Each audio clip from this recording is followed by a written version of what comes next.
नमस्कार मित्रांनो, rebar star फार्ममध्ये तुमचं पुन्हा एकदा स्वागत आहे. तर मित्रांनो, आजचा विषय असा आहे की शेळीपालन कोण करावं आणि कोण करू नये, आणि कोणाचं अपयशी ठरतं आणि कोणाचं सक्सेस होतं. तर पहिला मुद्दा असा आहे, तर कॅल्क्युलेशनवरती चालणं. डायरेक्ट आपण मुद्दा असं बोलू. कॅल्क्युलेशनवरती काम करणं म्हणजे कसं, आता समजा एखादं आपल्या आजूबाजूला गावामध्ये असं बरेच फार्म बघतो असतो आपण आपल्या गावामध्ये किंवा आपल्या शेजाऱ्याची किंवा आणि बरेच फार्म ना 80% फार्म सुरू होतात जबरदस्त पद्धतीनं, आणि बंदही तेवढंच लवकर होतात. 6-8 जास्तीत जास्त 1 वर्षाच्या आत पूर्ण त्याचं बंद पडून जाते. ते एक एक किंवा 2 शेळ्या असतात, कोण ते पण विकून टाकते आणि डायरेक्ट पूर्ण मग शेळीपालन परवडतच नाही. ते शेळीपालन आपल्याला होतच नाही, आपल्यासारख्या माणसांना होऊ शकत नाही.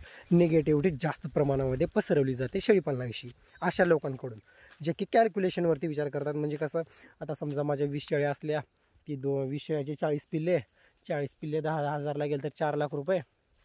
हे अशा दिमागाची माणसं असतात ना, ते पहिल्यांदा आधी अपयशी ठरतात. हे मुख्य कारण आहे पहिलं मुळात. दुसरं कारण म्हणजे महागडी ब्रीड. ज्या लोकांना साधी सर्दी, खोकला किंवा लागलेली संडास वगैरे, जर शेळीची खिळ जरी फोडता येत नाही किंवा किंवा असं म्हणजे एखादी शेळी वेत असली किंवा काहीतरी प्रॉब्लेम झाला तर जास्त जवळ न जाणे किंवा लेंड्या वगैरे झाडायला थोडं प्रॉब्लेम वाटणे, असे तर लोक आधी पहिल्यांदा अनसक्सेस होतात मुळात, महत्त्वाचं. आणि तिसरी गोष्ट म्हणजे कसं आहे, जे लोक शेळीपालनामध्ये उतरतात ते जास्त पैसा इन्व्हेस्ट करतात लय. म्हणजे शेड असो किंवा बरेच आता कोणी तर देखाव्यासाठी असो हायटेक प्लॅटफॉर्म बेसवरला शेड करणं, स्टार्टिंग असं 5 ते 7 लाख रुपयेपासून स्टार्टिंग करणं असो, तर हे चुकीचं आहे मुळात. आणि ते चौथं कारण म्हणजे होतं काय, डायरेक्ट शेळीपालन म्हणजे चारा लागवड करणे नाहीच. आपली शेळीचा पोट आपण कसं भरणार, आणि चारा लागवड न करणार ती, किंवा उगं 2 प्रकारचे मेथी घास आणि सुवाबूळ लावला आणि आणल्या शेळ्या डायरेक्ट, आणि फिरस्ती शेळ्या आणून बंदिस्त केल्या, सरळ शेळ्या खराब होऊन जाणार आणि व्यवस्थित ते म्हणजे संगोपन होणार नाही, त्याचं खराब होत जाणार शेळ्या. आणि थोडे नवीन नवीन आणल्यानंतर चांगला चारा वगैरे तुमच्याकडे असेल तर 1-2-4 महिने खात्यात पण शेळ्या आणि चांगल्या पण राहतील. पण नंतर शेळ्या एकदम खराब होऊन जातात ते, आणि मग 10-15 हजारला आणलेली शेळी कुठं 7,500-8,000ला तुम्ही विकून टाकणार. मग ह्याच्यानं होणार निगेटिव्हिटी. मग असे लोक शेळीपालन करणं चुकीचं आहे.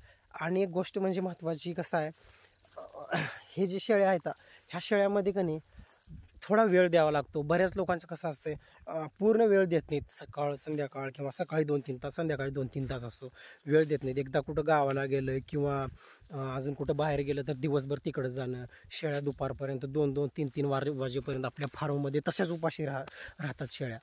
हा मुख्य प्रॉब्लेम म्हणजे बऱ्याच शेळीपालकाचा. तर ह्या गोष्टी करायला नको आहे.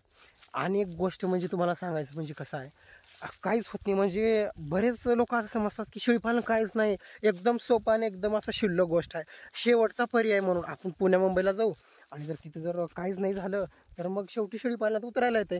जसं काय शेळीपालन एकदम असं सोपं, म्हणजे आपला पण शेळी येते, आपला पण पिल्ले मोठे होतात आणि आपला पण असं हातातच पैसे येतात, असं काही जणांचा विचार असते.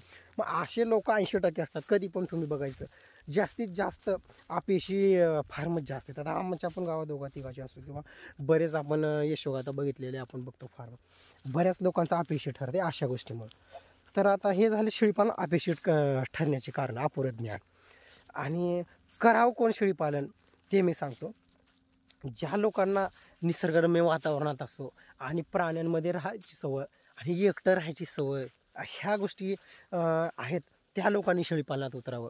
ज्याला प्राण्यांची आवड आहे जास्त, म्हणजे व्यवस्थित. आणि मुळात म्हणजे प्रथमोपचार, मी तुम्हाला सांगितलेल्या गोष्टीप्रमाणे प्रथमोपचार जर तुम्हाला करता येत असेल, नॉर्मली रोग आहे 8 पैकी म्हणजे 10 पैकी 7-8 जर शेळी पालनावरले प्रॉब्लेम जर तुम्हाला जर स्वतः जर सॉल्व करता आले तर कुठं तर शेळीपालनामध्ये प्रॉफिट आहे, थोडंसं परवडतं आपल्याला.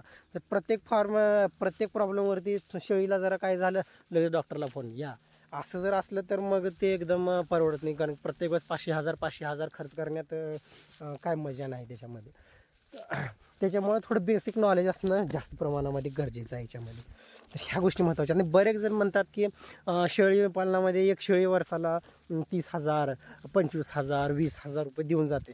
ते बरोबर आहे, मान्य करतो मी या गोष्टीला. कारण देते शेळी, एक शेळी 20,000 20,000 तर आरामात देते. पण ते 20,000 रुपये तुम्हाला काढून घेता पण आलं पाहिजे. तुम्हाला काही नॉलेजच नाही, तुम्हाला नुसतं शेळीचे डोळे बघितलं तर तुम्हाला शेळी असं थांबलेली जर बघितली तरी तुम्हाला लक्षात आलं पाहिजे की शेळीला काय प्रॉब्लेम झाला आहे, काय आजार, काहीला ताप आले किंवा आणि काय बऱ्याच गोष्टी. ते एवढं पण कळत नाही. आणि डायरेक्ट उगा 20,000 उत्पन्न, हे उत्पन्न आहे उत्पन्न, पण तेवढं आपल्याला नॉलेज तर पाहिजे ना. मुळात 20,000 25,000 उत्पन्न घेण्यासारखं ह्या गोष्टी महत्त्वाच्या आहेत. आणि दुसरी गोष्ट चारा नियोजन व्यवस्थित असणं, ह्या बऱ्याच गोष्टी. आणि आपली मुळात सर्वात महत्त्वाची गोष्ट आपली आवड. आपल्याला जर एखाद्या क्षेत्रात जर आवड असली तर आपण ती गोष्ट 100% सक्सेस होतेच. कारण कसं आहे, आपल्याला आवड असली की माणूस त्या गोष्टीसाठी, जिथं आवड आहे तिथं सवड असतेच माणसाला. आणि ह्या गोष्टी एकदम बारकाव्यानं आणि अनुभवाच्या आहेत, तुम्ही बघू शकता. कारण की आता आपलं घरचं झालं, आता 2-3 व्हिडिओ ह्याच रानात ह्याच आवडात आपण शेतात काढलेलं आहे. कारण हे शेत आपल्याचं कुठं बाहेर जात नाही, आपल्या बंदिशी आहेत. फक्त 1 तास, आता ही नवीन तूर कापलेली असल्यामुळं एक थोडे दिवस 4-8 दिवस मस्तपैकी 1-1 घंटा 1-1 तास मस्तपैकी तेवढंच व्हिडिओ पण शूट होत आहे. म्हणून त्यासाठी सोडलं आणून शेळ्या इथं. आणि ह्या गोष्टी उगाच शेळीपालन करायचं बिना कामाच्या, उगाच जास्ती चांगल्या. बरेच जण काय करतात, आपली जे गावरान शेळी आहेत ते सोडून कुठं तोतापरी, यमुनापरी आणि ते सोजियत, बिटल आणि ते सानेन तिथंपर्यंतचा विचार करतात. काही लोक एकदम आफ्रिकन बोर असो.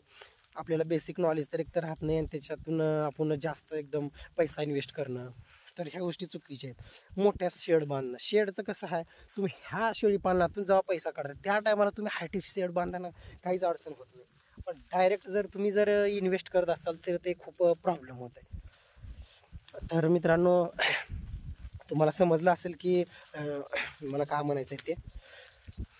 तर आपल्या शेळ्या आहेत, आता बघू शकता. अजून 1 तासाच्या जवळपास आपण फिरून जाऊन आता तुरीचं गुळी आणि आपलं काय बाबा मेथी घास 2 वैरणी खाऊ घालून पाणी पेलेल्या आहेत शेळ्या. आणि मस्तपैकी थोडं आता हिंडवलं 1-2 तास की मग नंतर फार्ममध्ये नेऊन बांधायचं. आणि शेवटी रात्रीचा डोस थोडासा कडबा कुटी नाहीतर आपलं सोयाबीनचं गुळी थोडं खाऊ घालून मस्तपैकी कोंडून ठेवायच्या शेळ्या एकदम मस्त. तर कोणत्या लोकांना शेळीपालन करावं आणि कोणत्या लोकांमुळे शेळीपालन अपेक्षित ठरतं हे आपण ह्या व्हिडिओमध्ये जाणून घेतलेलं मित्रांनो.